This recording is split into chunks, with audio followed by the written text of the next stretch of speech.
Naitwa Eunice Jackson Liswa. Nimekuja kuchukua fomu ya ubunge wa jimbo la Shinyanga mjini ikiwa ni mara yangu ya pili. Safari yangu ilianza mwaka 2020 kuomba ridhaa kutoka kwa wananchi wa Shinyanga mjini, na hii ni awamu ya pili kwa mwaka ya 2025. Leo tarehe 1 mwezi wa 7 mwaka 2025 nimechukua maamuzi tena ya kuomba ridhaa ya kuwa mbunge wa jimbo la Shinyanga mjini, na nia na madhumuni ni kuwatumikia wananchi wa Shinyanga na taifa langu la Tanzania kwa ujumla, maana Shinyanga ni sehemu ya Tanzania. Kwa hiyo nikiwa kama mbunge, naamini sitawatumikia watu wa Shinyanga peke yake, lakini ni taifa langu la Tanzania kwa ujumla. Kwa hiyo na ninaamini wabunge waliopita wamefanya mema na mazuri mengi kwa ajili ya Shinyanga mjini. Mimi nipo hapa nikipata ridhaa ni kuendeleza mazuri na mema ambayo viongozi wenzangu wameyafanya kwa ajili ya Shinyanga na taifa kwa ujumla.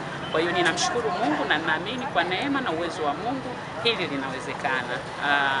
Na ninatanguliza shukrani zangu kwa Mwenyezi Mungu wa kunipa uhai, hekima na busara ya kuendelea kufanya mapambano kwa ajili ya kutumikia nchi yangu ya Tanzania. Kazi, utu, tunasonga mbele.